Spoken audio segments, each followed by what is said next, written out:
Ladies and gentlemen, welcome to our third virtual Global Thought Leaders Symposium. I welcome each and every one of you. I welcome the attendees and the audience. The purpose of this symposium is to inspire, enlighten, educate, and share the knowledge with you. This symposium is made possible by the generous support of our thought leaders. The theme of the symposium is how to enhance self-confidence, overcome self-doubts. We have another theme, which is the Cancer Awareness Month. We wear pink. Everybody has pink, and I have one in the back. So we appreciate people who have it, and we feel for them. And we try to share that if you know someone with cancer, try to reach them and be of help to them as well. Disability, another cause I always advocate for, and I'm sure our esteemed panel advocate for, which is disability and how to help people, especially employ people with disability. Leaders out there, employers out there, if you know someone with disability, try to engage them and bring them to your fold if you're able, especially if you're large enough to accommodate such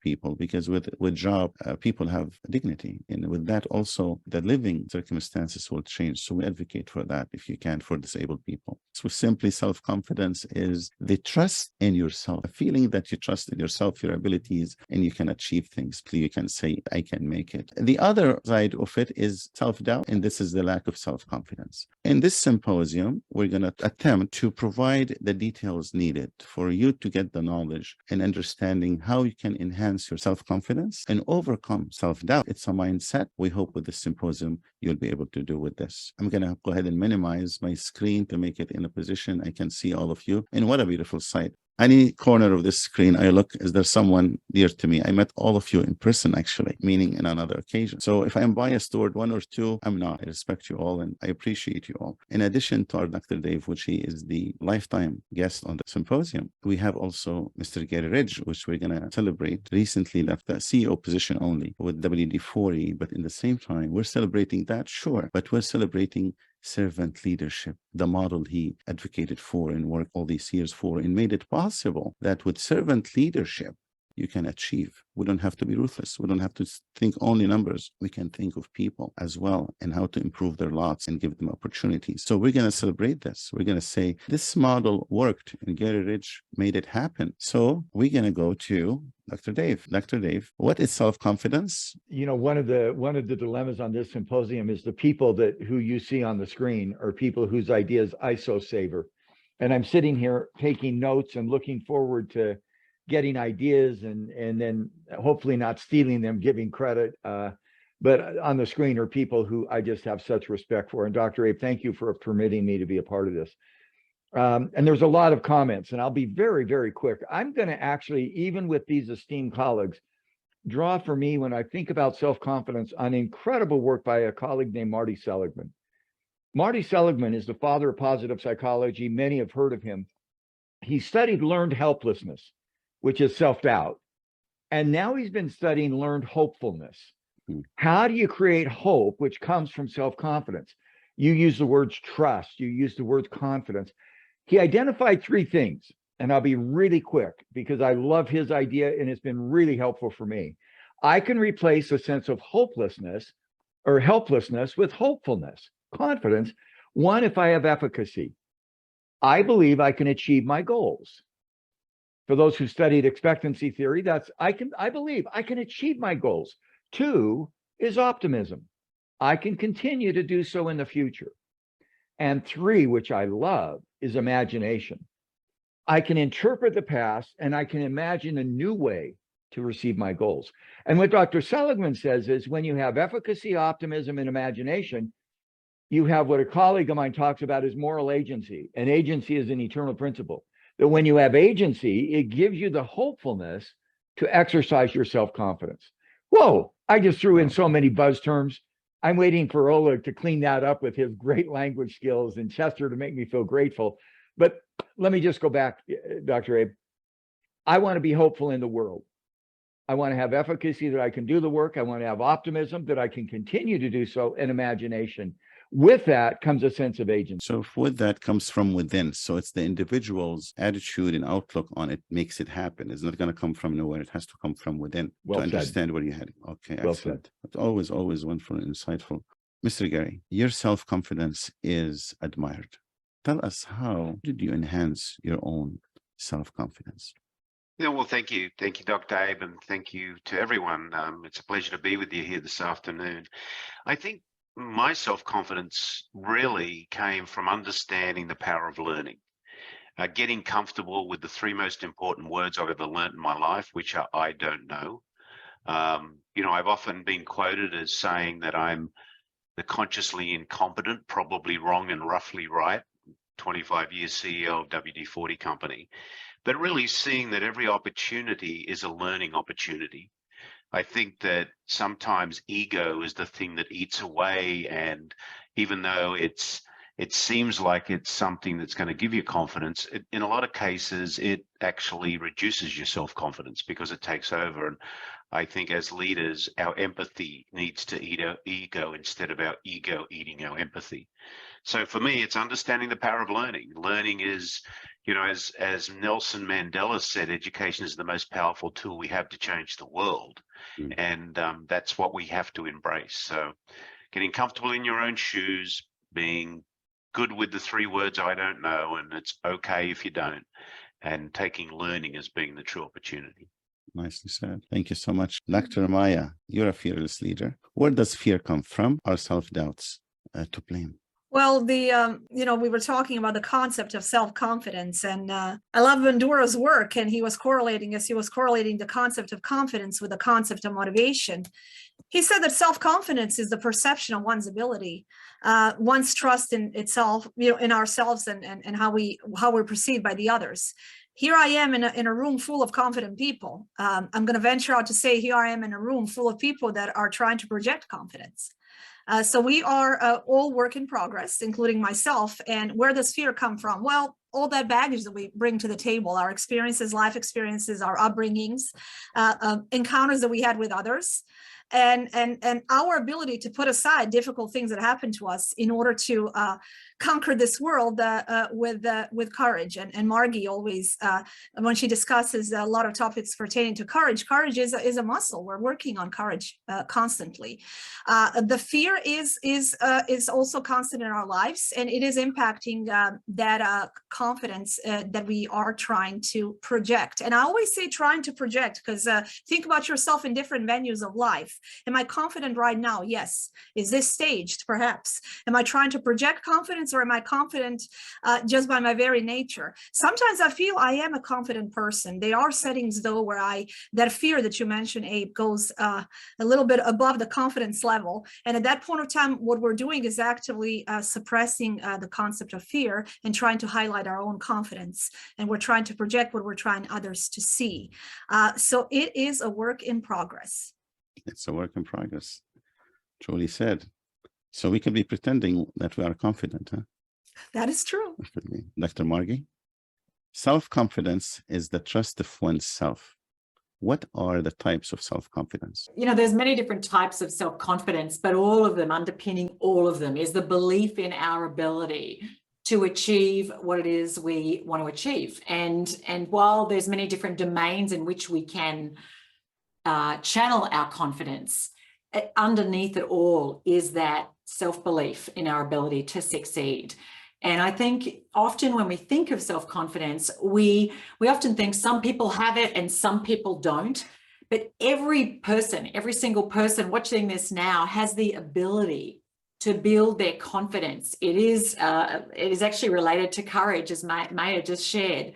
And we don't build confidence by sitting at home simply reading self-help books, as wonderful as they may be, or thinking about being confident. We actually build it through action.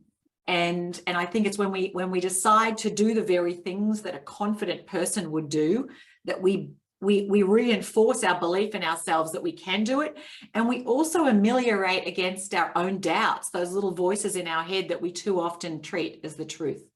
Nicely said. Thank you, Chester. How do you enhance and build self-confidence? I want to echo what everybody just said. You need to work at it. I often have, I love what Dr. Maja said. We're trying to project confidence. I mean, you show up at these forums with all these wonderful people, and we all have imposter syndrome, right? At some point. I was just at a conference in the Dominican Republic, and I have imposter syndrome every time somebody reads my bio. And I read the Bible and I thought, there's no way I could possibly live up to that introduction, And then I look at Dr. Ulrich and, I say, he's written 30 books. I mean, come on, stop. How do I even get invited into the room? So I love, what Margie does when she's in her book, You've Got This, that you work hard at it, that you surround yourself with people that will fill your bucket. I'm a huge fan of rituals. And I think that, you have self-confident rituals. You have ritual when you get up in the morning, you say your prayers, you meditate, whatever that spiritual part of your life is. I had a wonderful self-confidence boost after I read a wonderful book called Think Like a Monk by Jay Shetty. And a wonderful book, and he starts it off by his improbable success because he grew up in an Indian family in London. He said, you either became a doctor, a lawyer, or a failure in my family. And here I am, I'm this, self-help guru. And from his time as a monk, he learned this mantra. He said, we should all have a mantra. And for me, that was very empowering. I grew up in a very spiritual family, and so my prayers and my scripture study and whatnot are very impactful for me. And yet there was a little something more that I wanted. And this idea of starting the day with a mantra, a positive mantra, and mine is to be kind, to be grateful, and to be of service. And I try to remind myself of that during the day, that no matter what I may be doing, I can always be kind, right? I can always be grateful, and I can always say, hey, how can I help? And for me, that's a great confidence booster. Yeah, and I really do. Margie and I got to spend some time having lunch here in Summit, New Jersey, and I just love her take on that. Look, there's practice here. There's grit. I mean, you work at it, and you surround yourself with people like Eddie Turner and Margie and Garry Ridge, who I think is one of the greatest CEOs of all time. And I say that specifically to embarrass you, Garry, because it's true. And so long-winded answer, but personal rituals, surround yourself with good people, have a mantra and build that confidence, because you got to understand, as Dr. Maja said so brilliantly, we're all projecting. We're at some point, we're all faking it. Mm-hmm. And that's okay. And that's okay. I do thank you for this answer. Beautiful. Mr. Bruce, how do you identify someone with self-confidence? Signs of self-confidence. Give us some if you have. Well, first of all, thank you. It's great to be back on the symposium. I think that, in any situation like this, and when you're on a really esteemed panel like this, there's always this, my feeling that you don't want to bring coals to Newcastle. You don't want to have things that people have already said, things that are already kind of known to people. And so we've already really, I just think in this 20 minutes or so we've been online, we've heard a lot of these things, and we've also heard that what may be, I think Dr. Maja, I believe, said this, basically that, what might be interpreted as self-confidence really isn't, or maybe it's just kind of at that time. That person appears self-confident, but they're really not. We don't really know kind of what they're feeling.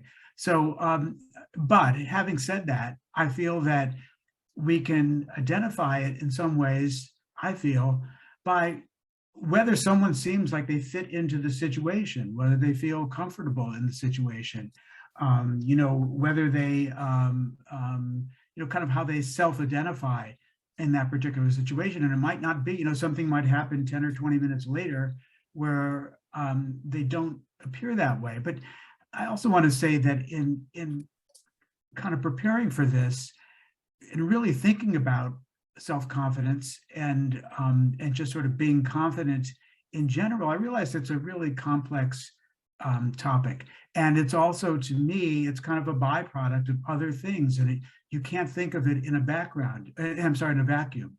You could not think of the concept of confidence or self-confidence, as a vacuum, because it represents, kind of abilities and values and how you take care of yourself and how you think of yourself.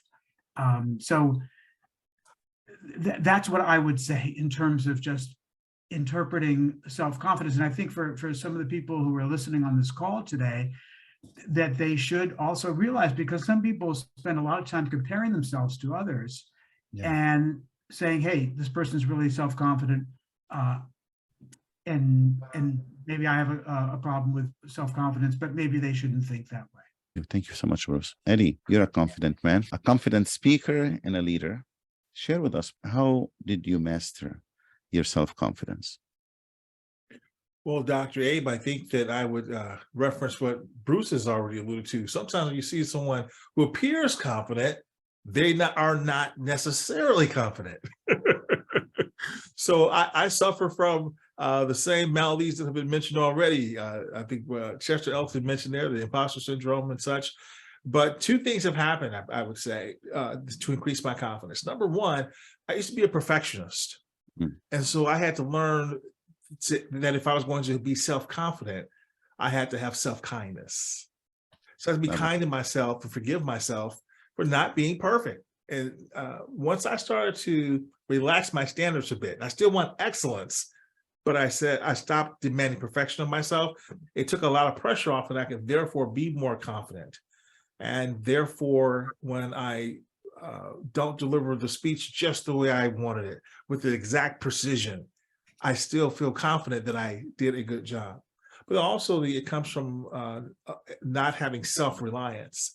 And so I think it's so important not to rely on myself, but that trust that we see in confidence is that I root it in a higher power. And so I believe that it's not trusting in Eddie, but in trusting in that higher power that gives me the ability to do what I do, and then shoring up any weaknesses I have so that I can show up the way I need to show up as a speaker and as a leader. And I think this higher power gives you the strength really to be the best you are, and you are who you are. And we're going to go with Lauren. How do you overcome your own self-doubts? Now, we established self-doubts is there. How do you overcome it? First of all, again, I want to say thank you for including me in this wonderful panel. And I feel, talking about confidence, that I don't have the confidence that I have the background that all of you have in really studying this. But all I can say, for me, in terms of looking at confidence and how to overcome doubt is, for me over the years, it's really trusting your own gut instinct, sort of your internal mind, if you will, and recognizing that as you go through life and have these experiences and dealing with situations that really put you into a point of making decisions about which direction to go, having confidence to go in that direction that you choose and sticking with it and staying focused is part of what I've learned that really helps overcome any doubt that you might have. I think it's a part of vision for where you're trying to go. And I think it's that determination as well. And, learning to be optimistic. It's not everyone comes to that naturally, I believe. And I think it's something that you can learn, that optimism and trusting in yourself will eventually, as you continue to face different challenges that come up with you, but that experience and that time, as you learn and grow from that, will help build that self-confidence. And I know for me, being a business owner, a small business owner, I've run into that many, many times over the last 28, 30 years now. And I've learned that my confidence has just grown with each experience that I've had that's had a positive outcome.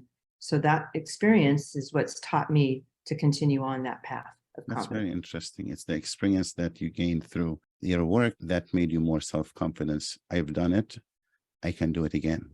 Yes. That's very impressive. Dr. Ulrich, she mentioned vision. Lauren mentioned vision. Oh, it's your turn. yeah. Thank you. As a visionary leader, who do you think has a better chance of realizing their organization's vision? A leader who expresses self-confidence or a leader with self-doubts? You may share us some of the examples if you have. Thank you. Abraham, I will start with my life lesson. When I was like young teenager, I was in weightlifting. And when you're pushing that heavy, tough bar, at the last moment, you're losing your confidence and you tend to say in loud, no, and you're losing, and you tend to drop that bar. And one of those masters came up to me and said, as soon as you said no, you can't make it. But if you will change it to some kind of another word, you will push yourself and you will make it. It was a great lesson. I was about 16 years old. And I have learned that confidence is a means of defeating yourself again and again, over and over. It's about defeating your fears. It's about defeating your tendency to procrastinate. And it comes when you're sure that you will put enough effort and commitment to your promises. Whatever you promise to yourself or you promise to people, it's about pouring all your energy to one direction, you know. It's knowing that you will deliver your promises, regardless of effort you need to put into it. And if we talk about vision, vision is a certainty, right? So you can't create certainty being uncertain, doubtful, regardless, industry or so. And it immediately comes with a difference. Doubtful people talk problems. Confident people talk solutions. And that is very, very different, you know. Again, creating and executing the vision is like going through a tough storm, you know. Only confident will go through it. And doubtful will fail immediately because they will lose the control over the sales and the reader, you know, they will be lost. And again, if you're doubtful, who will believe, who will trust in you? Because you're doubtful. You're spreading these doubts around you, you know. You're sharing your passion with confidence and people believe in it. If not, potentials are killed by doubts. And doubts are some kind of, in chemical language, inhibitors of growth and performance. I have a great experience of working with a company. It was a young company, $100 million invested into this IT startup. A lot of money, great product, and a company failed, drastically failed. CEO was full of doubts how to lead the competition. He was good at a product itself. So it was about 250 people working for that company. A lot of money invested, just simply because of doubts were imposed on everyone. Are we going right? Are we going wrong? How we will stand the competition? Oh no, we shouldn't show up. We should wait for the right moment on the market. Doubt kills potentials, all the opportunities, you know. So if you're not confident as a leader, people wouldn't be doubtful. You must be confident to create that certainty of a vision within an organization. Wow. Thank you. So very beautifully said. Very nice. You should be quoted on some of these statements you made. Thank you. Dr. Dave, we go back to you, sir. Oleg, you should write a book. Yeah, he should be a writer. An author. I'm trying. You should be a writer. I love reading your work. Thank you. I have said over and over, you are one of the great wordsmiths in our field. Thank you. Dr. Dave, so the questions to you, two in one. How do you manage your self-doubts? That's one. The second one is, what is your advice to leaders on both self-confidence and overcoming self-doubts? You know, I'm listening to this and I'm taking notes and I've got some great ideas. Thank you. I'm going to give you the answer to that question, both questions, with the formula I've got. How committed am I to my success? What's my drive? And I hear a formula. It's on the numerical, it's my will to win. What's my passion? What's my will to win? Will I have an impact on others? That leadership is not about what you do. It's about how what you do that makes others better. What's my will to win? Divided by my fear of failure. What's my self-doubt? And if I can, and as I listen to this discussion, there are things that will help me with my will to win. And there are things that will help me reduce my fear of failure. I love, Gary, your first comment. For me, it's the same, is learning. And my answer, Dr. Abe, to your question is, I actually enjoy failure, because failure means I've stepped outside my comfort zone. I've done something. I have the imposter syndrome.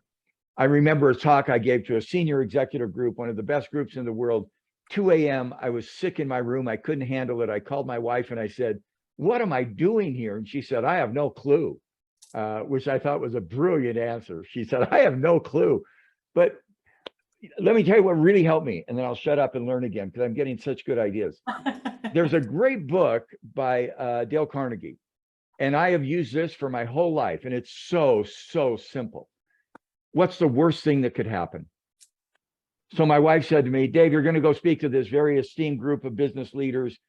You are way out of your league. You know it. They know it. You're an imposter. They'll find out." And I said, "They could fire me." And she said, "You know, you've been fired 3 times this year by clients. This won't be a shock. You can handle that." I love that. What's the worst thing that can happen? And for me, that's part of that formula, Gary, that you mentioned for learning. My will to win divided by my fear of failure. And I want to drive both of those dimensions through my commitment to learning. Nice. Your turn, Dr. Margie. Leaders with self-doubts are afraid to make decisions. These leaders are not brave enough. Why, or where does bravery come from?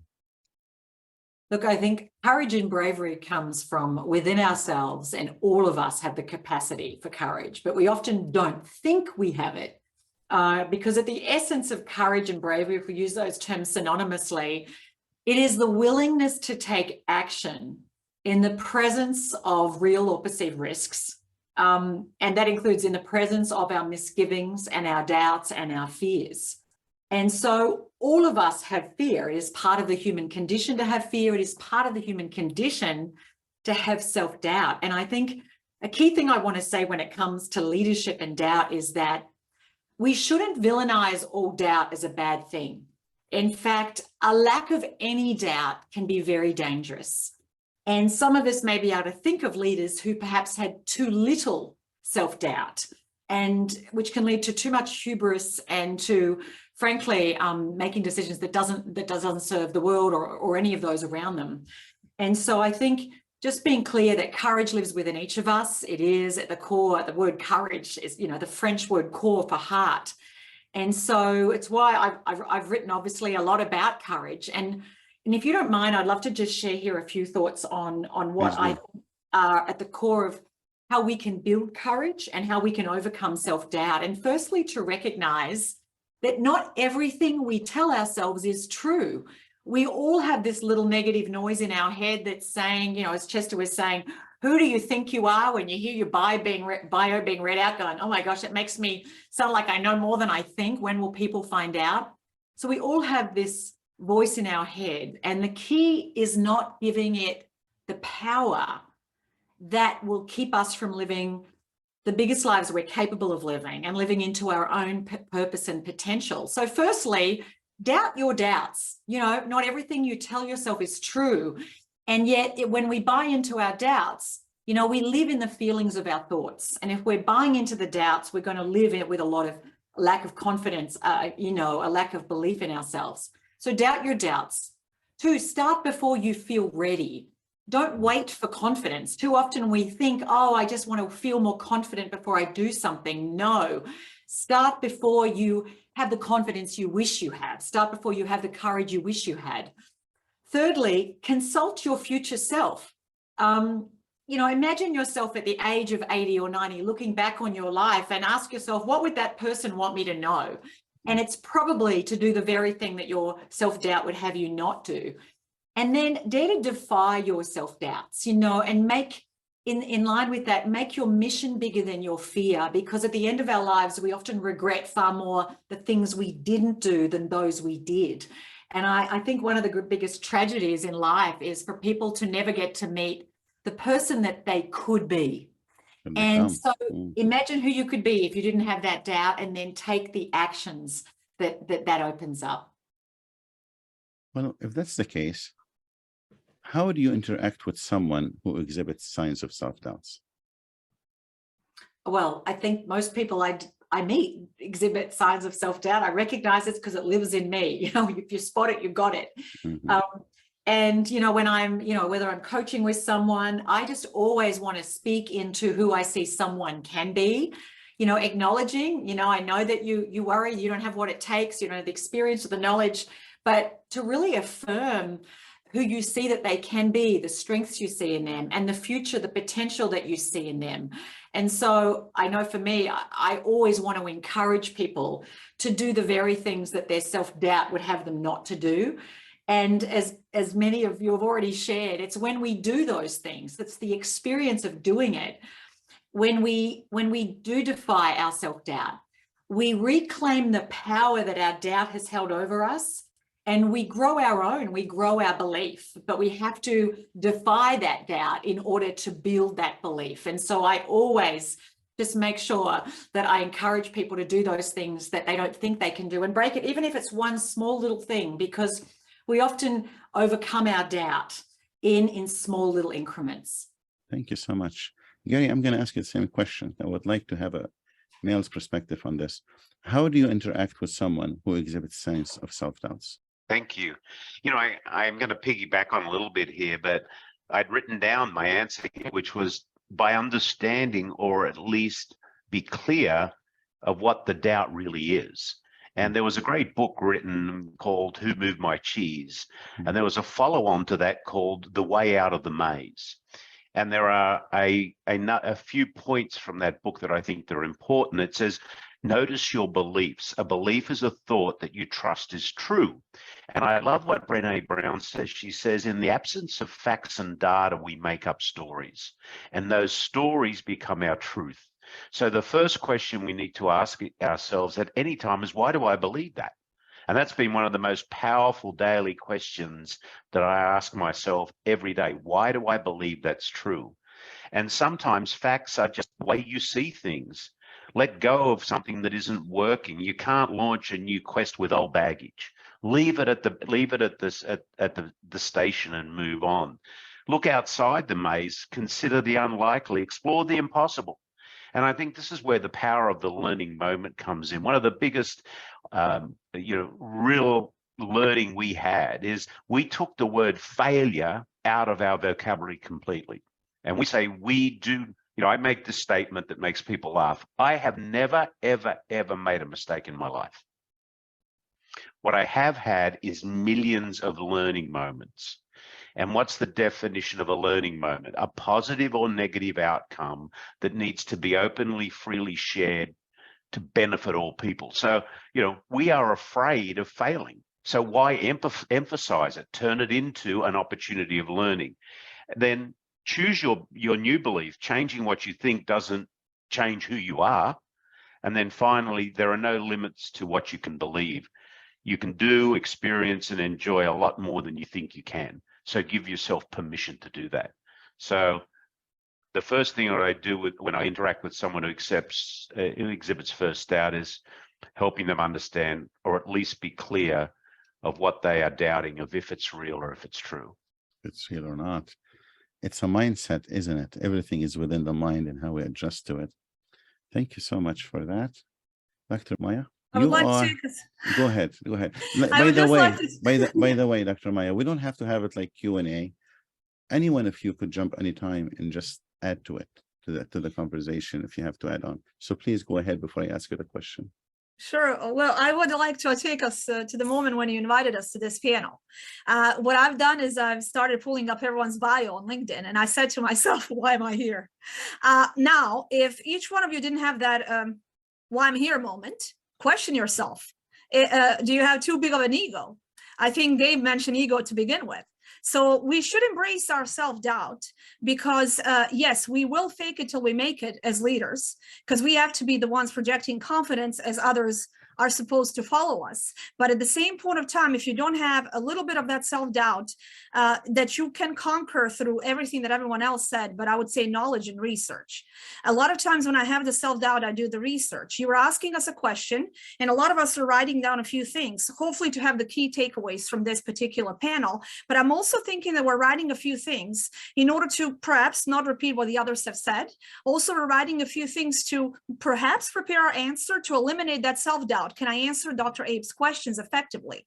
So we're constantly going through that process in our own heads. So that's one of the things that I wanted to reflect on prior to going with your next question. You have well, I'm not going to cover that one. It's too early for it. The question was about the Thought Leader Summit that you have on 17. I'd like the audience to know about it. I'm going to give you a question. What inspires you to be a self-confident leader? I feel like I don't have a luxury of not being one.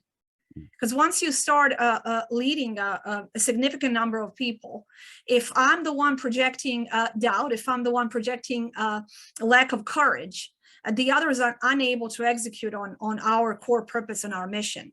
What inspires me, it's my family, it's my upbringing. We were talking about what are the impacts, like what are those pivotal moments in your life that brought you to this panel today as a scenario. So I would like to ask all of our esteemed panelists to reflect on that moment. Who was the catalyst of your confidence? And in my particular case, and Dr. Abe knows this, it was my grandfather. He was asking me at 5 years old, what are my thoughts on certain issues in the world politics? 5-year-old girl was answering questions such as how to resolve the conflict in the Middle East, what I'm thinking about the way the Indian Prime Minister is addressing some of the ethnic conflicts within her country at the time. I thought that was a normal convo. I thought that every single little girl is talking to her grandfather, resolving key world issues after a party of chess. I realized later on that was not the case. That was the pivotal moment that brought me to this panel today. That was a catalyst of my confidence. So each one of us, we have that in us, but we have to take the chances and we have to close our doors. And in our own rooms, we're going to reflect on all these doubts and self-doubts. Chester mentioned the imposter syndrome. Chester, my first Fulbright project, they introduced me and I was waiting for that person to go to the stage. It wasn't me. It was an impressive bio, but it was not me. So that is something that we're fighting with every single day. And it is okay to admit that. And how do you deal with a person that has self-doubt? Back to Margie's point, relate to that person, recognize it in them, because that is what you have as well. And be able to approach them with empathy and compassion in order to help them to get in touch with their confidence. So your self-awareness of the situation made you realize they have self-doubts. And based on that, you move on. Let me continue with our thoughts. We had this conversation before. Your grandfather was a wise man, and he really prepared you for an event like this and other events. But let's assume someone doesn't have the wise man in their background in their lives. How can they improve to have self-doubts? Learning. I think both Dave and Garry mentioned the concept of learning. Doing one's own research, getting out of your comfort zone. In today's time, we're not going to talk politics, but everyone is looking for the opinions of others that match his or her own opinion. What we're doing, we're solidifying our own preconceived notion. And by doing that, we're not learning, we're not growing. So I would say to everyone that is trying to work on himself, herself, I would say going through different research and also observing yourself in different type of experiences. Gary said, Garry, you mentioned that you don't feel that you made any mistakes. I love that concept. I think maybe I need to do a little bit of a reading pertaining to that concept, because there are a few moments in my life that I declare clearly as mistakes. Yes, I've learned through those, but they were also mistakes. But that is one of the ways to do this. Gather information, do a lot of research, and also interact with others, and be open to your own self and to others, how you feel in different type of settings. We can relate as human beings much better if we actually get out of that whole, high horse of confidence and just relate to ourselves, and just share stories. Storytelling is a powerful, powerful tool. Storytelling, that's what Garry is famous for. WD-40, they had 39 trials before, and they don't believe in these were mistakes. They were trials. They were a learning moment. Right, Garry? That's what it is. So yes, he has an excellent concept, and I encourage everyone listening to it. It's the learning moment, and thelearningmoments.com, I believe. Thank you. Chester, go back to you. Which one is a better motivator for overcoming self-doubts, the carrot or the stick? You know what? It's definitely the carrot. It is, no question. So ask me another one. That was easy. So interesting. The carrot has a lot of metaphors, obviously. Sometimes it's the carrot that you can never get kind of thing. I don't believe in that kind of carrot. I think it's the attainable carrot, right? But Dr. Margie's done some really nice work on self-talk. And, as I was thinking about, well, what if you don't have a great grandfather? What if you don't have a great mentor? I'm a big believer in positive self-talk. And the reason I got there is because I became really, really good at negative self-talk in sowing that doubt. I'm the youngest of 5 boys in my family, and my 4 older brothers are all remarkable. I mean, they're all better athletes. They're all smarter. They all have hair. I mean, they in every category, they are my better. And so I grew up with a bit of an inferiority complex, even though I did quite well in sports and school and whatever. There was always this unattainable Elton family standard of excellence. And it's when I started to get into positive self-talk that things really started to change for me. And I was challenged by a friend who said, you will say things to yourself that you would never say to anyone else. You are by far your most harshest critic. And so the tip that they gave me that I'm forever grateful for is make your inner voice your best friend. And when things get really tough, what would your best friend say to you? And say that.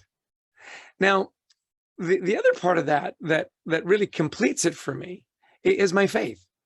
When I get down and say my prayers, I early I would say, God's got a lot of stuff on his plate. I don't want to burden him with too much. And so my prayers were always prayers of gratitude.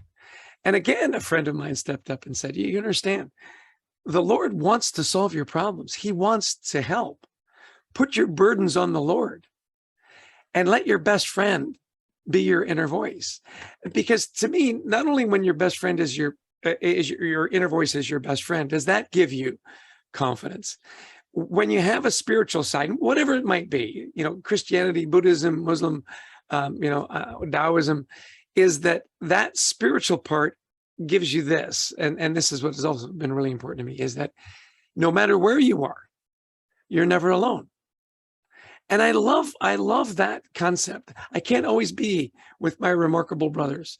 I can't always be with my amazing wife. I can't always be with my incredible co-author or my best friends. I can always have my faith and my Savior with me. And that gives me confidence that I'm not alone. And then when my inner voice, who's my best friend, steps up and says, as Margie's book says so well, you got this. Of course you got this, and realize that when you go out on stage or wherever it is, the people in the room, they want you to be great. They're cheering for you. How often do you go on stage and go, they're going to hate me? No, they don't want to hate you.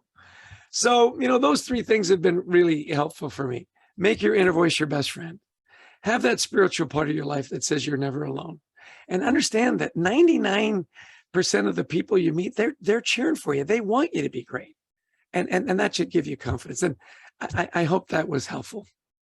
I think this is powerful. Powerful to have faith as a base. That's good. But some people, they don't really have faith based on higher being. How do we address those? See, I'm going to disagree with you on that, Dr. Not everybody, meaning they don't believe in God, because we're in a society, secular society. We believe in God, some a high deity, and we respect him and we pay tribute to him. But some, they don't have the God that we believe in. How do you address those? For me, I have a very, defined faith and belief in God and my Savior and so on. I believe, and I honestly, even my friends that are atheists, they believe in a spiritual part of life. Everybody believes, because it's sort of undeniable. I've been with some of my most atheist friends sitting on a dock in the middle of the night, looking up at the heavens and said, come on, like, seriously, look at that. There's something more at work here. So whether you define yourself as religious, it's very rare that you find someone that says, I'm not spiritual. And so tap into that wonder. And I think that's what drives what Garry talks about, and about this being a forever learner, that curiosity, that's spiritual. Tap into that, tap into the wonder of nature. It's so interesting. We did a deep dive in anxiety at work and how do you manage self-doubt and anxiety and pressure. And as we asked a lot of these counselors, and what are some of the things you do? What one of the most common things was, Dr. Abe? Go for a walk in nature. Go for a walk and marvel at the flowers and the trees and the sky and the clouds. You don't have to define yourself as Muslim or Catholic or Taoist or Buddhist. It's very rare that you ever meet somebody that says there's nothing of wonder in this world that inspires me. I mean, stop. A friend of mine is writing a poem that I can't wait to read, and she's entitling it, "Two Atheists Meet in Heaven. What do they say to each other?" So inspiration through spirituality. I love that. How is Adrian? He's doing great. In fact, if it gets much better for him, it's probably not going to be fair. Thank you. Bruce, let's go with you. How can we turn self-doubts into self-confidence? Well, yeah, that's kind of my point. We've really, I think, covered so much of this that one thing I would just say to people, and I'm not being facetious, is to, after all this is over, to go back and listen to to watch the webinar again, and listen to it. Because as I, like so many people have said today, sitting here taking notes, and of course, when you do that, you kind of miss some things. So really, I feel that people should listen to what's been said, see the ideas, kind of internalize some of these things. Also go back to some of the people that have been referenced here today. A lot of interesting people have been referenced, people who've written books or otherwise. So I think that, again, getting back to this thing of, not reinventing the wheel, not bringing coals to Newcastle, I think that, and we're not even halfway through this. So there's going to be a lot of things so people can take all that in and maybe, find a particular book that's been referenced today or a, professor or somebody who's been referenced today and read that. And I think those are ways that we can do that. Another thing in terms of this idea of kind of taking what we already have, but also realizing how things change and how impermanent things are and how we can feel self-confident one day, but not the next. One thing I did recently, and I'm, kind of a pack rat. So I have a lot of books, I have a lot of magazines in my home office, and I've been trying to downsize some of those. So I had some issues of Fast Company, Fortune, Wired, things like that, fantastic publications, but from years ago, like the early 2000s. And it's very instructive because some of the articles and what have you in there, fantastic. Some of it is really kind of cringeworthy because some of the people at that time who are held up as fantastic leaders or fantastic writers or whatever have had serious come down since then. And also you look at the ads for some of the technology then that seems so world changing in like 2003 or 4 and is now kind of laughable. So I think that, in terms of, I don't know who mentioned hubris earlier, or overconfidence or whatever, we have to think about that. We have to think about that something that we read in a magazine or a newspaper or a website or whatever today that's going to really seem fantastic when you look at it from the distance of time is maybe not going to. And so I think that just, let's step back and think about that in terms of putting things in context and to look kind of at the long view and the big picture.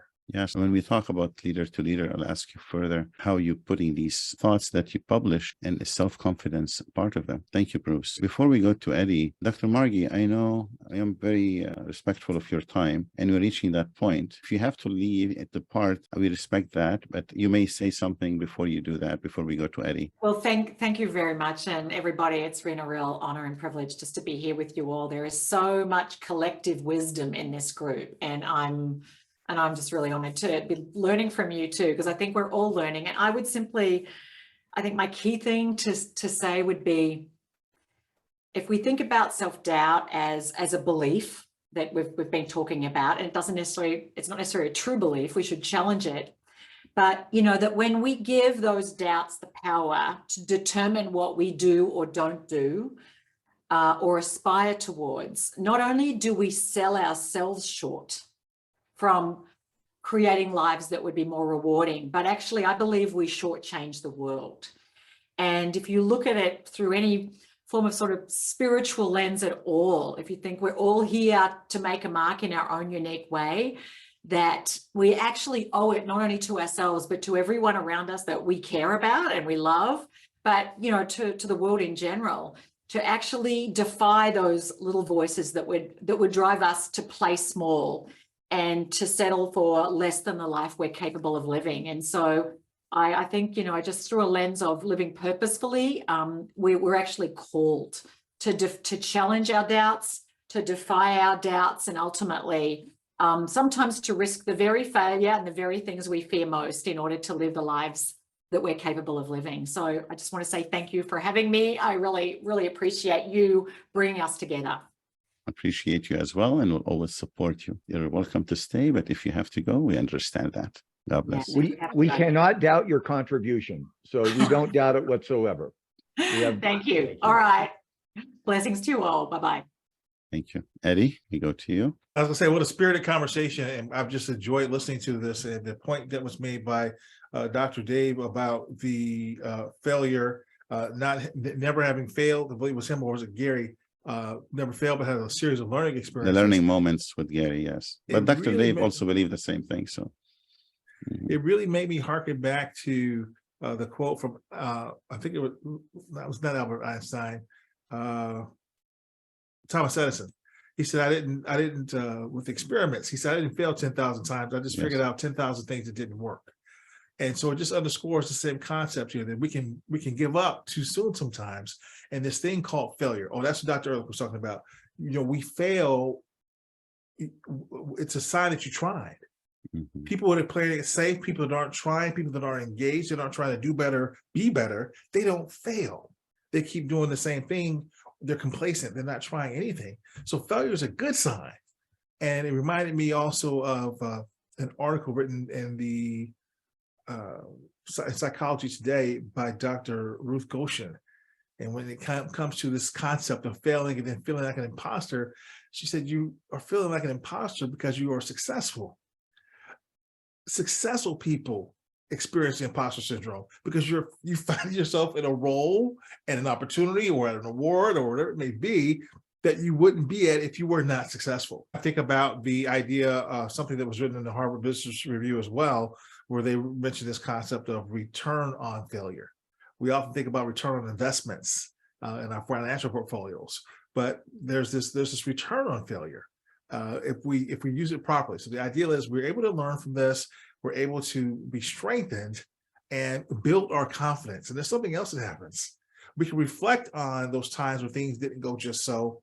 And if we truly turn them into learning moments, as was mentioned, then the failure has served us well.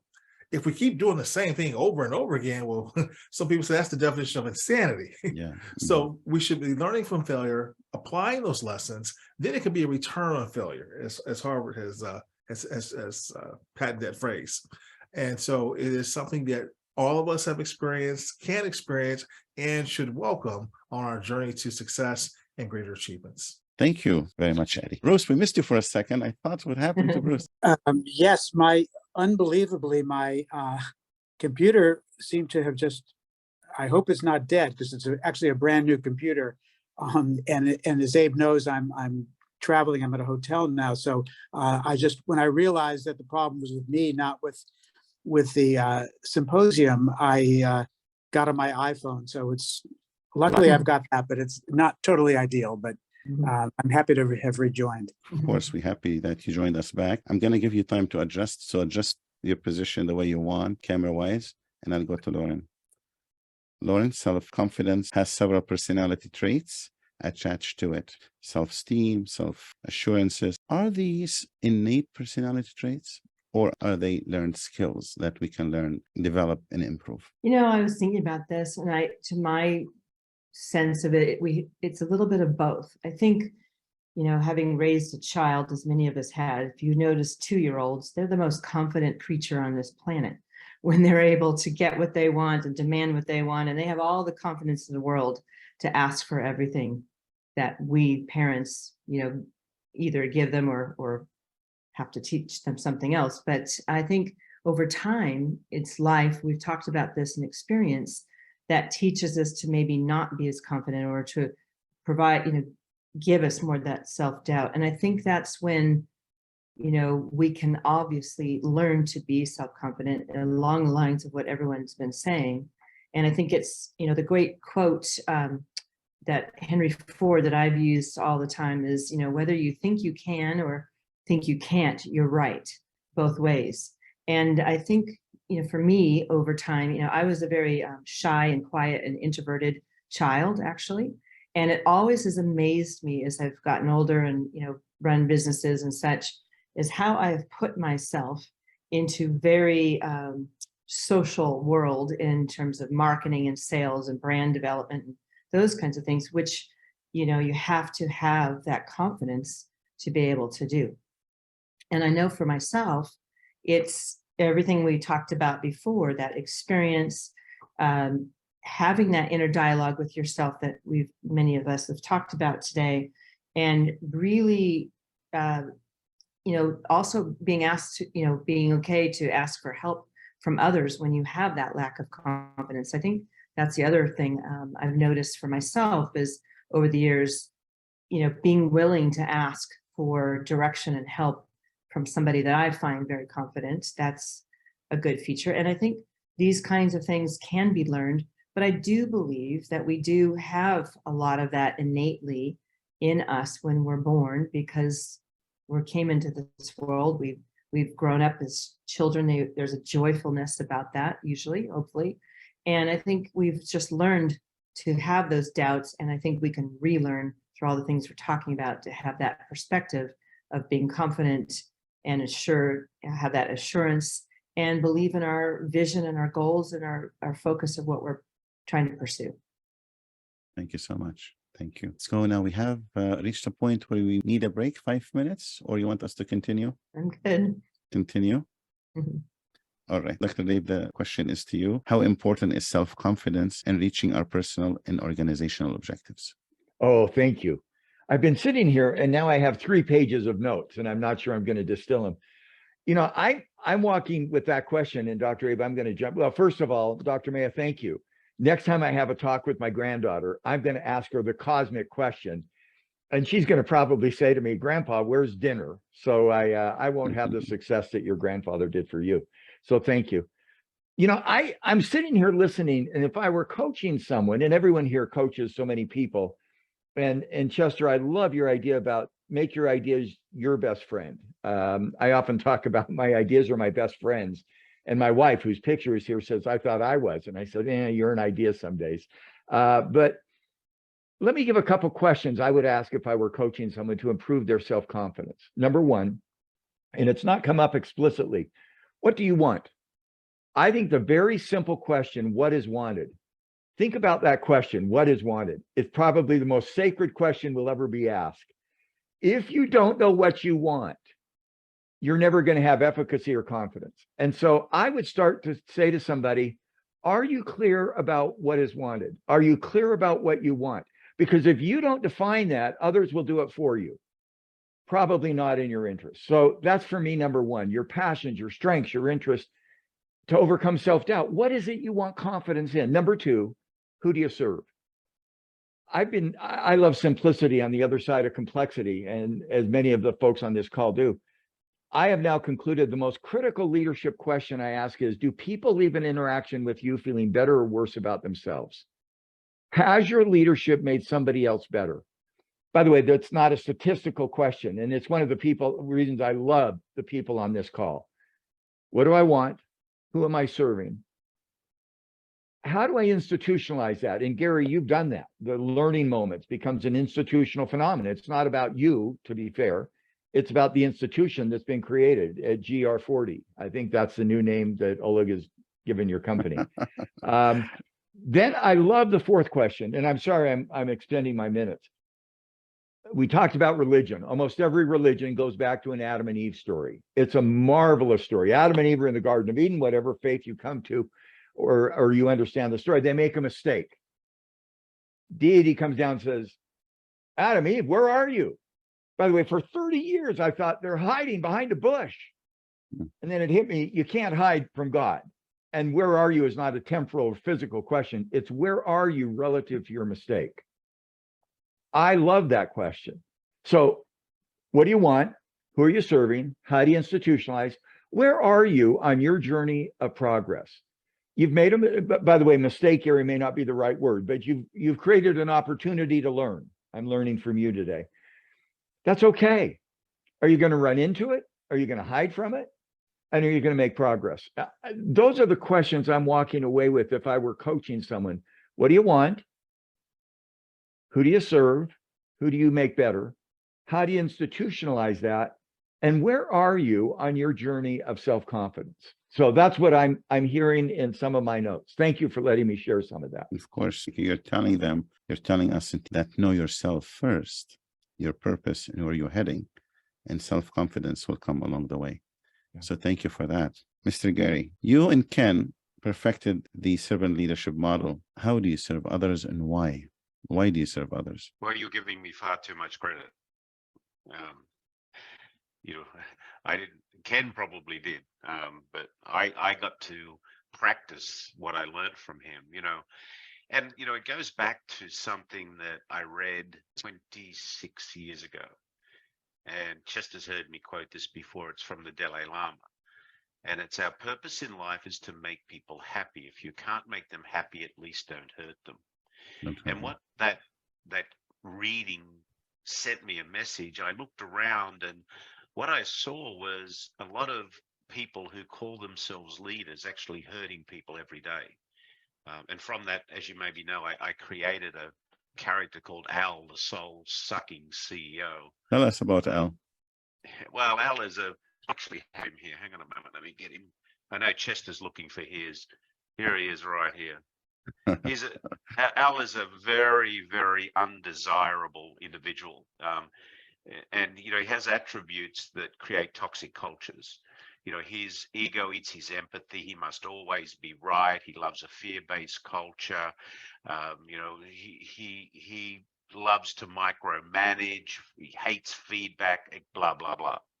And servant leadership is actually the opposite to that. Our job in life is to help. Oh, there he is. That's Al's brother. That's New Jersey Al. If we can help others step into the best version of their personal self by being a great coach, and that's really what a good servant leader is. And if you think about a coach, great coaches never, ever, ever run onto the playing field. Great coaches never run in and pick up the ball. Great coaches never, ever, ever go to the podium to pick up the prize. They spend time on the sideline observing the play with one objective, and that's to help those that are playing play their best game. So they're there to serve the player. And they also spend a lot of time in the locker room. And what are they doing in the locker room? They're understanding the culture. They're looking for the opportunities to build strength. When I was at school in Australia many years ago, my science teacher gave me a petri dish, and the science teacher said, we are going to grow culture in this petri dish. So what's important? The ingredients you put in, number one, and then the behavior of the person watching the petri dish. So servant leadership is not about the prisoners running the prison. Servant leadership is about watching that petri dish and loving your people enough to applaud them and reward them. In other words, to encourage the good ingredients. But here comes the wrap. Are you brave enough to redirect the people when those toxins get into that cultural petri dish? So it's a balance between being tough-minded and tender-hearted, and the genius is in the middle. So servant leadership is really, a lot of people think it's kumbaya singing and popcorn. It's not. It's not that at all. It's that balance between the two. And you proved it. You proved it to be a viable leadership model that everybody or most should emulate. So we thank you for that. And when we have a chance to celebrate you very soon, we'll talk about further. Thank you so much, Garry. Dr. Maja, congratulations on being a dean. Recently, we were named a dean of the School of Business at the Forbes School of Business and Technology. So congratulations. Thank you so much. Appreciate it. You're welcome. So tell me more about do you have an upcoming summit, leadership summit? I attended that and it's very impressive. So let's go ahead and share with our audience. I will actually share the link afterwards in the chat pod. There is a Thought Leader Summit. Actually, for the last 6 years, we've been doing a Thought Leader Summit with the Forbes School of Business and Technology. And the summit actually evolved quite a bit over the years.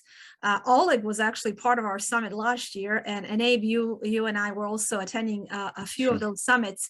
It is a privilege to actually now be part of the organization of the summit. At first, we were only using our Forbes School of Business Advisory Board members, which include individuals, esteemed individuals such as Steve Forbes, Rich Colgard, Mark Mills, and many others. I don't want anyone to feel bad for not mentioning them. But afterwards, we actually expanded the panelists to include many thought leaders, C-suite levels, and different leaders in different industry sectors. So we actually had covering topics from the topics of politics, economy, even going into topics of agriculture and medical field and many others. So October 17th, this year's summit is fully virtual. Last year's summit was a hybrid model. We are hoping next year we're going to have more of a traditional face-to-face summit with broadcasting a virtual component. So I'm going to share this in the registration link in the chat pod afterwards. I would like to invite all of our esteemed panelists to attend as well, and hopefully we'll see you as part of the panels in the years to come. I sponsor it and I fully support it. Thank you so much for sharing that, Dr. Maja. Also, you mentioned some of your board advisors. A surprise for you, they are all attendees. I have Larry Robertson is here. So I welcome the thought leaders. John Spence is here. James Patricola is here. Katie is here. We have Laura is here. Paul McCarthy. So we have most of them here. Yes, Larry Robertson is on our advisory board, and want to take this opportunity to thank him for his service and all the wonderful things he's been doing with us with our Forbes School of Business and Technology. And That's also wonderful. greetings to all the other audience members. Some of those I recognize. I would like to say something real quick. When Lauren was talking, that reminded me of something. Many of you are very familiar with Dr. Diane Hamilton and her work on curiosity. And when Lauren was talking about raising toddlers, I could not help but reflect on some of the findings that she had throughout her research, where we are at the peak of our curiosity once we are at that toddler level up until the years of 5 or 6. So what ends up happening is we're actually, sadly, through education and upbringing, especially traditional upbringing, what we're doing, we're suppressing the children's curiosity, and we are creating that sense of self-doubt. So when Lauren was saying how toddlers are the most confident creatures, it is very much correlated to their level of curiosity. So it does appear that as a society, for whatever reason, we're not doing our best in nurturing the curiosity, and also it doesn't appear that we're doing our best in nurturing confidence through the formal education. So just wanted to mention that when Lauren was talking, I wanted to reflect on that. Absolutely. Dr. Diane is a dear friend, and we have also Dr. Gilda, also a dear friend of ours. So created the Curiosity Index together. Yeah, Dr. Diane created a Curiosity Index. I was collaborating with Dr. Diane on the Perception Index. That's a perception, though. Yes. The perception. Hers is Curiosity Index, all on her own. Well, wonderful. Another brilliant thought leader as well. So now what I'd like to do, Chester, we're going to go to you, but I'm sure we're not running short on time. We still have enough time to cover all the questions we have. Tell us about employees' insecurities and their impact on performance. Where do these insecurities generate from, and what can management do to help these employees become more self-confident? I love this question. Thanks, Dr. Abe. The number one cause of anxiety in the workplace is uncertainty. Okay. I'm not sure where we're going. And so what we coach and what our research shows us is that if you can answer some simple questions, as Dave pointed out earlier, anxiety goes down, confidence goes up, right? And that is, how's the company doing? just on a regular basis. How are we doing? Where are we going? Right? How am I doing as an employee? And what's my future here? I love leaders that do regular check-ins, right? And they answer those questions. Hey, Maja, just let you know that, we're up 10% over last year. We're expanding into new markets. Now, there's a bunch of stuff going on that we can't really talk about. When I can, I'm going to tell you. I want you to know the company's doing great. And by the way, your work on that last project, exemplary. Really appreciate your input. I've got a question for you. Where do you want to be 2 to 3 years from now? Now you're having a conversation, what's going on? How can I help? What's going on? How can I help? I've got a dear friend who's one of my favorite leaders. His name's Scott O'Neill. He took a year off. He was the CEO of the Philadelphia 76ers and my beloved New Jersey Devils in the National Hockey League. And he said, your job as a leader is to make your employees' dreams come true. And I thought, wow, that's like a big thing. He said, listen, Chesh, you're going to understand. I'll talk to my people and I'll say, look, they're working with the basketball team. I'll say, where do you want to be 5 years from now? And they say, I want to be in the marketing department of a Major League Baseball team. And I say, well, we're basketball. I don't know if you noticed that. He said, but the baseball guys come to the games. And I'll introduce you to the baseball guys so that they know you and what you want to do and stuff. And if you can give me world class every day, if you just give me your best effort every day, I'll make sure that happens. And then he said something I'll never forget. He said, be careful when you ask that question because you'll get crazy answers. He said, I asked one of my employees, where do you want to be 5 years from now, 10 years from now? And she said, I want to go to the moon. And he said, you know what? I took a deep breath and I told myself, what can you do to help her get there? Now, who doesn't want to work for that guy, right? I'm going to help you get to the moon. So this idea of how do you build self-confidence? You over-communicate. If you're a leader and you think you're over-communicating, it's probably about right. And are you consistently answering those questions? How's the company doing? Where are we going? How are you doing? And what's your future here? Boy, that builds a lot of confidence. Sure, it does. It actually deals with the model we're creating, the compassionate leadership model, where you think of the employees, the shareholders, the consumer, Dr. Dave, you think of the consumer and what value you have for them, and you think of the leadership itself. So it's a very impressive model to emulate. Bruce, let's go with you. Thank you, Shasta. Bruce, tell me what are you doing? What's new on the leader to leader? What are we doing there? Well, we're always I'm always dealing with a number of time frames, I would say. We just published our fall issue. I'm working on the winter issue now. But, we're also really working on a number of things where there's so much great content there in Leader to Leader. And I think it's kind of an overall thing of where years ago, and there still is a print edition now, but where years ago, and I've been managing editor for 11 years, but so let's say before my time as managing editor, although I'd written for Leader to Leader a couple of times, I would say what drove things was the print edition. But now I think while there is a print edition, certainly, and people get the print edition, the online is just such a strong thing. So it's how do you if there's a years worth of contents on what's called the Wiley Online Library. So I think what we're really looking at there is how to kind of honor that content that's already online. How can people get it maybe in somewhat better fashion, and that there's certain sorts of functionality that maybe didn't used to exist that exists now. So, but for me, it's kind of dealing with a number of different time frames at one time. It's dealing with, all sorts of people. I stay in touch with people who've been authors with us in the past. So while, of course, developing new authors. So I think it's just kind of keeping this totality of the situation of where things are. We've heard so much today on the panel about, the future. And so so what we have to think of is kind of where the future is for this, who are the people that are involved in this, and what can happen vis-a-vis what I was just talking about in terms of that online content. So not just the content that's going to come out in the future, but literally 25 years of content, and how can we get that out better to people? Unfortunately, it's fortunate that it's not just me thinking of this. We have a small group of people, but because we're affiliated with a couple of different organizations, we can tap into the brains of those organizations. So it's an exciting thing. It's something I'm thinking about all the time.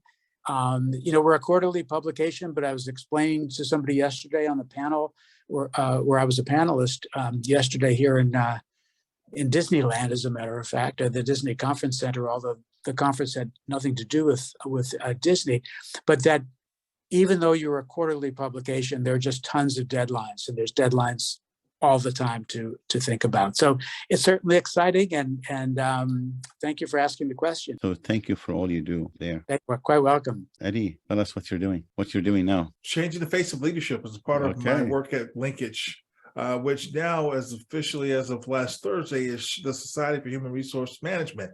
We've been acquired by SHRM. So it'll be a higher way of changing the face of leadership as we merge our thought leadership with their thought leadership, and they celebrate their 75-year anniversary in a couple of months. Well, congratulations to you and to all you do. Also, congratulations to the nomination with Global Gurus and all the things you're doing. So many things, so many achievements. That's where self-confidence is there, Eddie. Let's go with Lauren. Tell me what you're doing there now. How is the Ackerman House? How is the foundation? Everything you're doing? Everything I'm doing right now has been just amazing to see and witness, especially coming out of COVID. Unlike all my other esteemed panelists, I'm a small business owner of 2 businesses actually, but I in the wine world in Napa. So at the end of all your receptions and business, everyone likes to drink wine. I hope I could be that one. So, but in the process of this, as I've been in this business now and been in small business and entrepreneurship and working in that and being a mentor to especially a lot of women, young women, I'm finding myself being asked more and more, which is an amazing honor. And this is where that self-doubt comes in a little bit too, about being a speaker at various conferences of women, not just in the wine industry, but in any business. And to me, that's a major honor to be asked to be part of that and to stand and talk about these very subjects and these very issues for young people who are looking to us, as we have already been down this trail a while, and they're wanting to know how to be that confident leader themselves, or to create and build the vision that they might have for themselves. So for me personally, that's been exciting to be part of and to do more of, and I'm looking forward to that. That's really nice. Best of success, especially from the year that we met the first time. It was difficult times for everybody. Yes. So we're so glad you're back and Thank producing. You. All good. Oleg, I didn't miss you the first time. Dr. Maja sent me a text, said, hey, you missed Oleg. I didn't miss you the first time. Sorry about that. But let me ask you the question. It's all within the mindset. Do you explore self-confidence and self-doubts in your upcoming book, Mindcraft? John is here too. So John, this is to you as well. You can put it in the chat. Yeah, thank you, Abraham. You know, partnering with John, it was quite a confident move, because the journey is much easier when you're confident in your partner. And John and I were both fishermen, keen fly fishermen, and we both spend the time at sea. We both know one simple principle. You know, you can't land a great fish if you're not confident in yourself and you're not confident in your gear. So it's all about those things. But we have looked, and we not just touched, we looked quite into a few quite critical things. And what we realized, I will try to structure that. You see, the aim of leadership is to beat chaos and lead people to a prosperous future with the confidence, from a mess to a confidence. And, you know, to be a visionary, to be a leader, you must be very stand firmly on your position and generate that confidence. Leader is a source of a confidence. And you must maintain consistency that would lead to a confidence of your people, because inconsistency generates doubts. And that is quite an interesting point that was important to explore.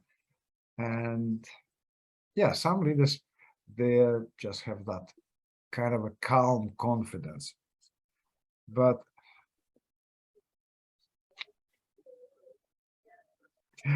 bigger mouths expose greater doubts. Yeah. That was quite important also to look at those things. And the confidence in the future is embedded in our ability to grow today.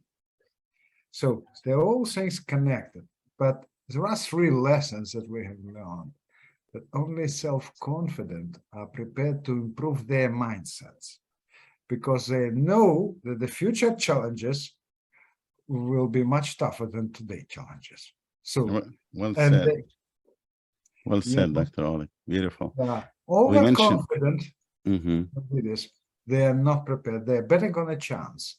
And doubtful people are not prepared to think big because they're not prepared to act. Well said. Very well said. We mentioned, John, I have to bring you in. So welcome, everybody. John Spence. Now, as you know, we're celebrating our guest of honor, Garry Ridge, for his years of giving to the community, to his people, and to us in the learning moments concept that he put together. And we're also learning from. So there are no mistakes. There are learning moments. We're celebrating servant leadership. Dr. Dave Ulrich is our lifetime guest of the symposium. This one comes with the privilege which allows him to engage all of us, especially our guest of honor. So first, I'm going to honor Mr. Garry Ridge by actually thanking you personally, publicly, for all you've done and for letting people know that servant leadership does work. You're a proof positive that it does work, and it should really be emulated in our corporate world. With that, I'm going to be promoting some of our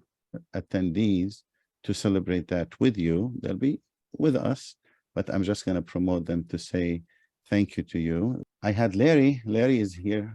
I wanted to promote Larry. I wanted to promote Paul. John is here. Whomever wants to be promoted, send me a chat and I will promote you. I'll be more than happy to do that. So Garry, we thank you. We appreciate you. And I know you're into another journey now. We are on your wagon, whatever you do, at least personally, whatever you do, bounce it at me and I'll be there for you as well. So we appreciate you for sure. Hi, Paul.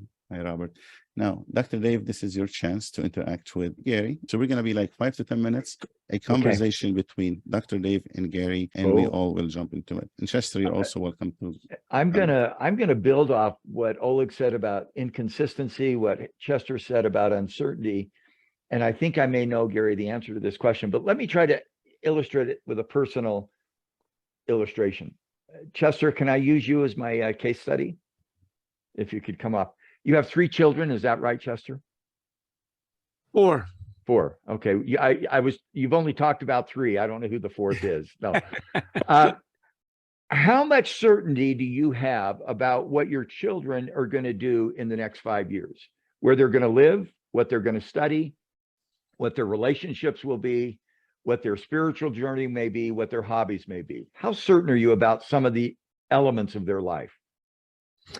You know, that's a great question. I've never thought of that. Low to high. Let me just give. I'm going to move quickly. It's low. It's low. We don't know. Very low. Yeah. I mean, I've got kids. I've got grandkids. I know now, Dr. May, I've got to talk about philosophy with them, but I don't know what's going to happen to my grandkids. I don't know where they're going to study.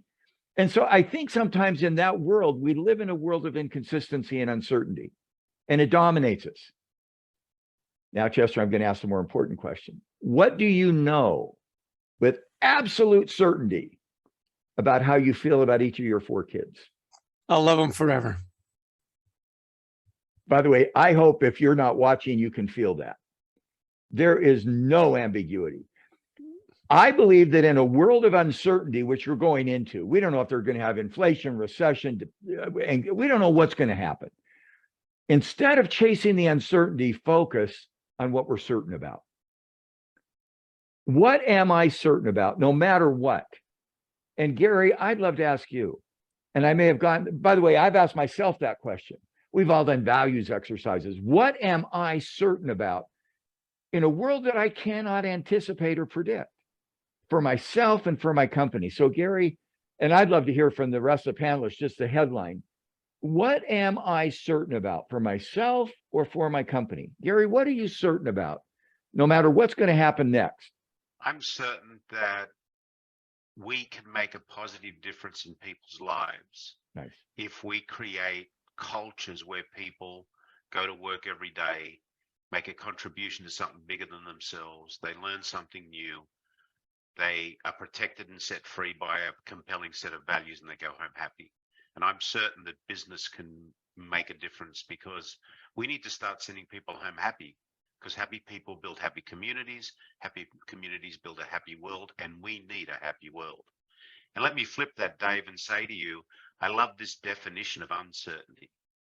Uncertainty is a series of future events that may or may not occur, and most of them don't. And yet our certainty, I love that certainty. We can create a positive difference. By the way, is that we have inflation that may come, we have recession that may come, we may have growth. It doesn't matter. If I can create an organizational setting where the ability to create a positive difference, and the other thing, Garry, I really like is it's not tied to a leader. I hope that's not offensive at all.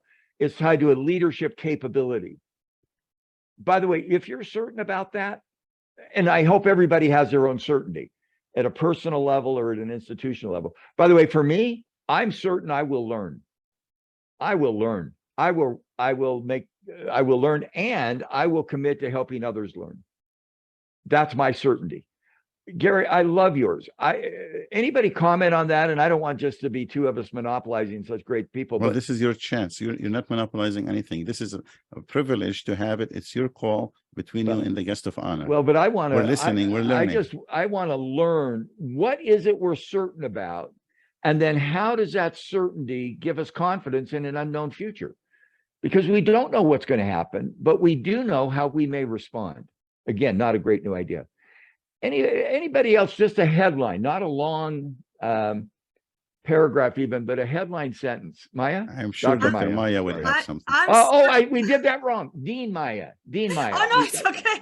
Maja is fine. I am certain that I will try, and I'm certain that I will do it with passion. Oh, I love it. By the way, I don't know you, but I get that. I get that. Just watching your energy and your passion. That's so cool. Anyone else? What are you certain about? I'm going to write this down. I like what Garry said about helping others and being positive toward helping the community we serve. I think that's an ideal setting to go with. If I may ask Garry something, though, when you passed the baton to Steve and you passed the secret, did you pass the secret of servant leadership along the way? Absolutely. Steve wouldn't have got the chance to even take that case unless I knew he was a servant leader. That was one of the main criteria that I had in planning my succession, which I planned for 8 years. And Steve's been with the company for 31 years. And one of the key elements was, did he understand the power of the will of the people, and that it's all about those we serve? Garry, can I add to that? When you talk about building and Chester, I'm going to come back to what you're certain about because I saw the hand up. But Garry, when you're trying to create a culture, what are the issues that go into that creation? What goes into the creation of that culture? How do you think about that?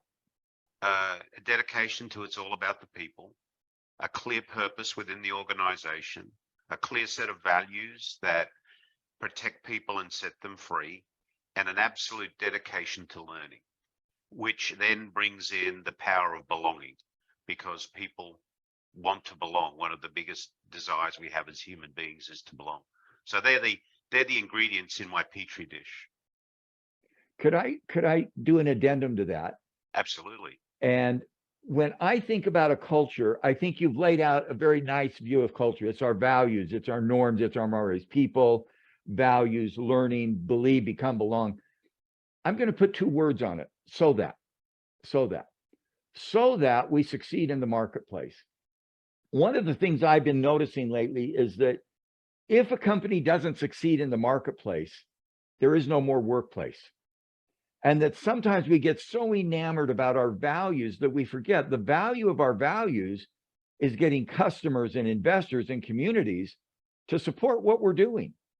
And that without that marketplace success. So the thing I love about your culture, Garry, is the way you treat your people, the way you work within your values, your commitment to learning, your belonging is not just what goes on inside, but it's how we're seen by our customers outside.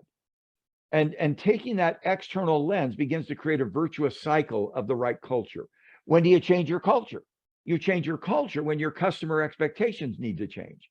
Because if I can take what you've done so that we succeed in our marketplace, that then evolves what we're doing inside. So that's the only thing, Garry, I really love your story. I mean, it's an incredible story because there's a whole crew of customers and investors who are getting benefit because of those values that you create inside the firm. So that's the only addendum. So if you see the scan, ladies and gentlemen, this is the man who made it a household name for the last 30 years.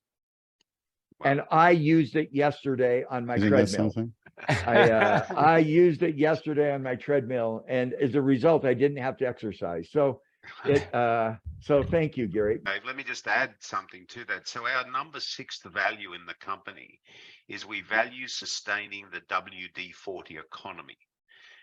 And what that really means is that if we don't sustain the economy, we will not have the resources to serve our constituents. Yeah. So if you look about our company over the past 25 years, we've increased the capital value of our company as a US public company from under 300 million to nearly $3 billion over that period of time. And we've taken employee engagement from 40-something% to 93%. So my story is there are 2 things you need in business to be successful.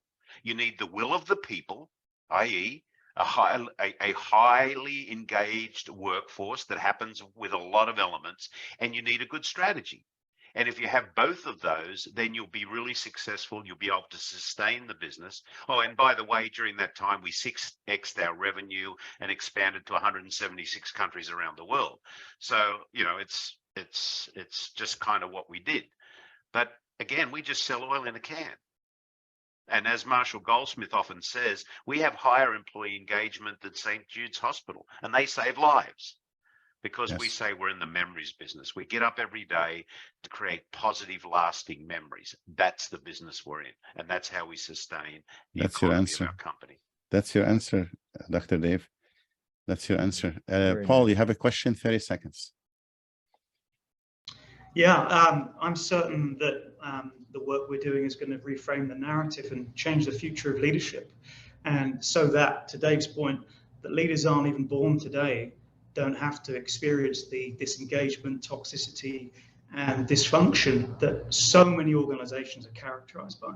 So I want leaders that aren't even born to never have to experience these conversations that many of us have had about the darker side of being a leader in an organization. And that's why we do what we do. Excellent. Chester, go ahead. I'm going to get, you had a hand up, just your headline, just the headline. What are you certain about? 2 things really quick. My faith and my relationship with my wife. And if I've got that, I'm in good shape. I heard a WD-40 gift tonight, and I can't. Okay. I'm sorry, Dr. Abe. I'm really excited to hear what these thought colleagues are certain about, because I think that's the mental model in a world that we can't. People say, what's the new normal? And my comment is, I don't know, and I don't really care. We have 9 minutes. I respect your times. I don't want to go beyond the 3 o'clock. I'll be we have 9 minutes. Go ahead. You can engage them. You can engage them for 9 minutes. What is it we are certain about that we think will create? I started with the issue of hope that Marty Seligman talked about. Lauren, let's go with you. What's your answer to Dr. Dave? For me, I think it's been said, it's just having vision and passion and helping others along the way to identify what their gifts are. And if you can do that, then you're really helping the world, because so many people don't even realize what their individual gifts that they inherently have. And if we as leaders can help them with that, that's a huge gift. So I'm certain about the power of vision and passion. Eddie, what are you certain about? This is just really fun. Right now, it's an interesting part of my life where there's a lot of uncertainty, but and that's where my mind really went. But I'm certain about the impact that I am going to make on my role in the merger and acquisition. Got it. The coming transaction.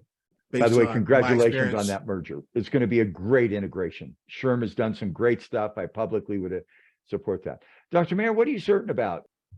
I was mentioning the concept of I know I will try and I know I will do it with passion. I'm also with Chester. I'm certain in the love of my immediate family members, and I'm always comforted by their love. And I'm also certain in my faith in God, and I'm certain in the goodness of people. The vast majority of people are good people. And I really feel that sometimes we focus so much on negativity out there.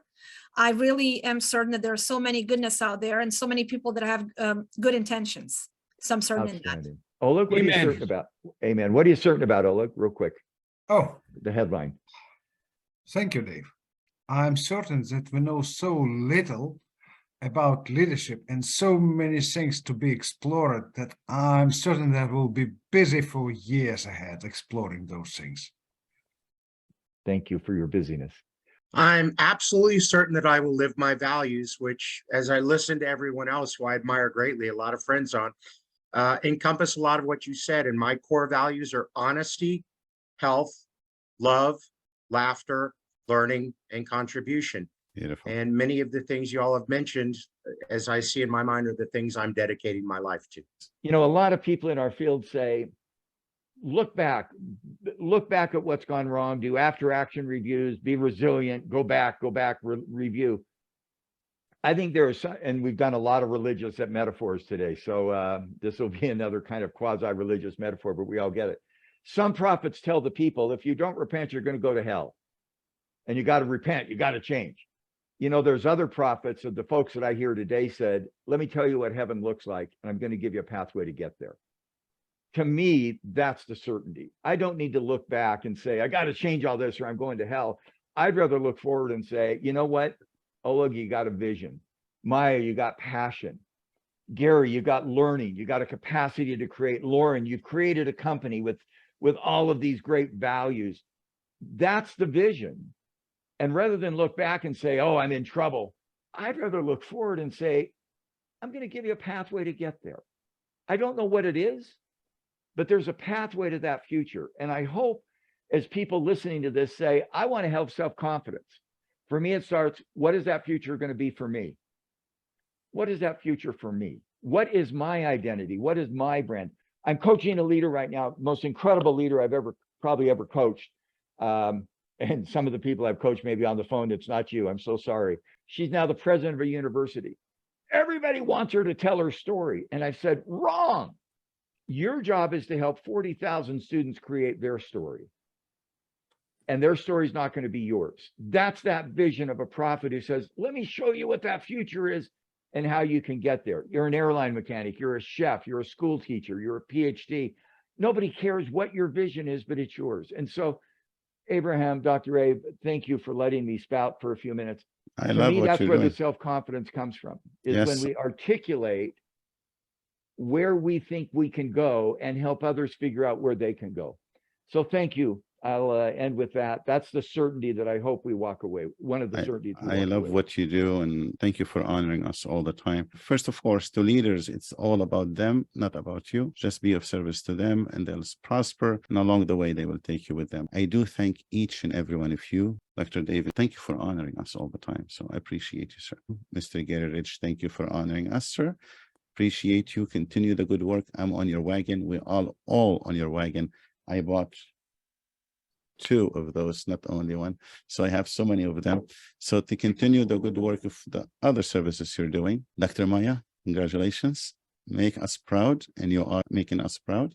Lauren, I am on your wagon there. Chester, thank you, sir. Eddie, thank you. We appreciate you. Continue being the confident man that you are, because we are learning from you. Paul, thank you for coming. We'll see you in November. John, thank you for the Minecraft. We're looking to read it with Dr. Oleg, of course. Dr. Oleg, thank you for the vision. You're all making us proud again and again. Bruce, I'm looking forward to seeing you. Thank you. Thank you to all of you. If you have no comments, God bless you all. Thank you very much. It was Thank great. you. Thank you. Thank you all very much. You too. Bye-bye. Bye-bye. Good to see everybody. Good to see everyone. Bye-bye. Bye-bye. Thank you.